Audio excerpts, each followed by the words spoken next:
no one has been able to explain the causes of dreams which predict the future.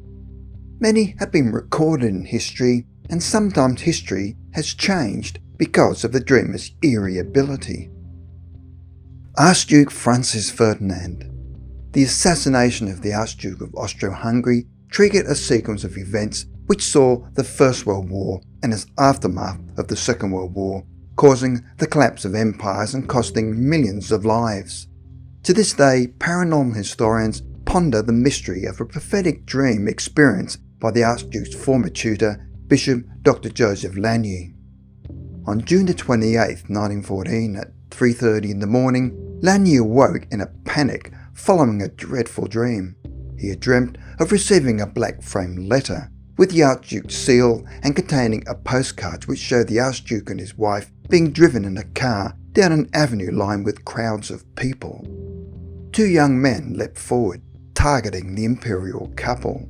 The text of the letter, from the Archduke personally, was informing him that the couple had fallen in Sarajevo and asked for his prayers, and that he remained devoted to their children. By 6 a.m, Lanier was relating his shocking dream to his mother, servant and a guest, and arranging for prayers amidst great confusion all day.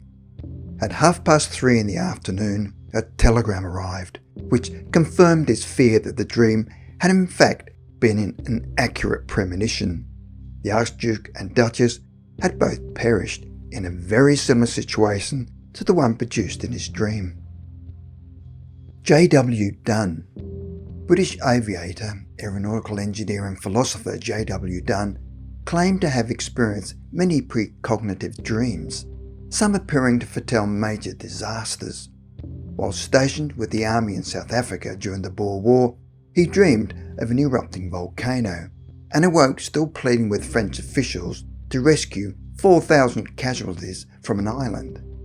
His next shipment of English newspapers reported a volcano disaster in Martinique, a French-held West Indian island where some 40,000 people had perished, adding an extra zero to his premonition. To other dreams, he accurately predicted a factory fire in Paris and a British expedition in Khartoum. On another occasion, he envisioned in his sleep a train that had plunged over an embankment near Forth Bridge in Scotland. A few months later, in April 1914, a famous express steam train called the Flying Scotsman was derailed from the embankment as it approached the Forth Railway Bridge in Scotland.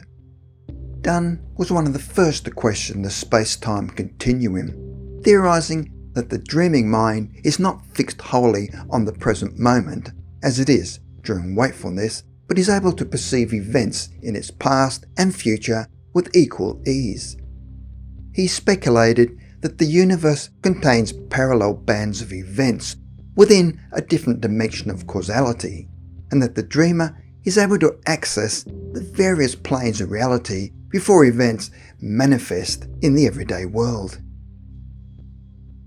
Mrs. Morris Griffith. Precognitive nightmares are probably the second most common forms of telepathic dreams, and usually involves insight into a loved one being in distress or danger. An early account was documented by the British Society of Psychical Research in 1884. A Mrs. Morris Griffith in Bangor, North Wales, told how on March 11, 1871, she had awoken in shock, having seen her eldest son, who was in Africa, looking frightfully ill and emaciated, and distinctly calling out to her. Trying to go back to sleep, every time she closed her eyes, she saw her son and heard his voice calling Mama. She was greatly relieved the following day when she received a letter from him saying he had recovered from fever and was heading for a healthy location. She heard no more until May of the 9th, when she and her husband were notified that the son had suffered a second bout of fever and had passed, calling out for her. She realised that he had passed on the very night, March the 11th, that she had seen and heard him in her dream. The Aberfan disaster. At 9:15 a.m. on October the 21st, 1966, the Welsh village of Aberfan was engulfed by a massive landslide of coal mining waste due to heavy rainfall, causing a tip located above the village to destabilise and descend down the mountain slope. The disastrous event destroyed a primary school, a secondary school, and 18 houses, claiming 144 lives, of whom 116 were children. A local psychiatrist called Dr. John Barker documented at least 24 sufficiently corroborated prior accounts which he deemed evidence of precognition of the tragic incident, including several from the children who had perished. Publishing his findings, he also founded the British Premonitions Bureau in 1967, a central clearinghouse where people he described as recipients could send him accounts of visions or dreams, which seemed to be predictions of future events and would be date-stamped. Barker saw the purpose of the Bureau as twofold: to work out how often these dreaming precognitions were proven accurate, and to provide a kind of computer-linked early warning system and possibly even prevention of future disasters. Barker's Bureau got its first major incident in the spring of 1967. Alan Hencher, one of the Aberfan seers, contacted Barker on March 21st to predict a plane crash over mountains near the Mediterranean Sea, envisioning there would be 123 or 124 casualties. 30 days later, a turboprop Britannia passenger aircraft bearing 130 people attempted a landing in Nicosia, Cyprus during bad weather before crashing into a hill, shattering into pieces and bursting into flames. 124 lives lost in their liner was the Evening Standard headline, reporting the incredible story of the man who dreamed disaster. The Central Premonition Registry. In order to deal with the problem of using prophetic dreams to deal with imminent disasters, rather than looking back at them retrospectively, Robert and Nancy Nelson established the Central Premonition Registry in New York in 1968. Through newspaper articles and television appearances, they invited any person believing they had experienced a prophetic dream to send the registry a detailed description. They undertook to catalogue and file the reports and searched daily for any correlation between the dreams and news events. Within 15 years, 8,000 responses had been received, and the investigators found that 48 of these bore recognisable and detailed similarity to events that occurred after the dream had been registered. Surprisingly, nearly half of the registry's hits were dreamed and reported by just 6 people. A powerful dream was reported by an Ohio woman who had dreamt of the crash of a light plane at an airport near her home. In her dream, the plane initially appeared damaged, as if hit by something, veering to the left and crashing into a hill near the river. 9 days after the dream was recorded, newspapers reported the involvement of a local lawyer in a similar crash.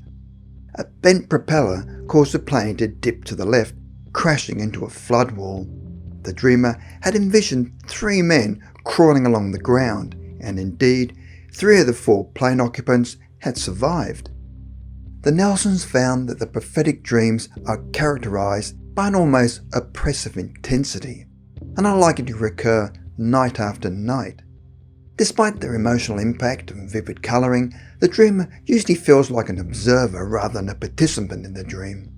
Like Dunn, they believe that many people have prophetic dreams but do not recognise them, so they encourage people to keep a daily dream diary and to return to it when further details come to mind. Unfortunately, to date, there seems no example of a prophetic dream in some way helping or preventing a disastrous event. There is also the catch-22 that if the event is averted, the public is unlikely to believe that it would have happened. Robert Kennedy. A US-born dance and music teacher living in London called Catherine Middleton was one of several to experience a powerful sense of foreboding immediately prior to the Aberfan disaster. Middleton had experienced premonitions throughout her life and now had awoken choking and gasping and with a strong feeling that the walls were caving in around her. She was one of those to mail an account of her premonition to Barker and became one of his so-called human seismographs, and a regular correspondent who accurately predicted a railway crash as shipwreck in France, floods in Alaska, tornadoes in America, and the passing of Soviet cosmonaut Vladimir Komarov on his return to Earth. Even dates and place names would appear to Middleton, who, by the English summer of 96 Jade, had been worrying about Senator Robert Kennedy for months. She had sent her first warning to Barker on March the 11th, and 4 days later she wrote to him again. The word assassination continues. I cannot disconnect it from Robert Kennedy. By early June, Middleton had become frantic, calling the Premonition Bureau 3 times on June the 4th. Kennedy met his end shortly after midnight.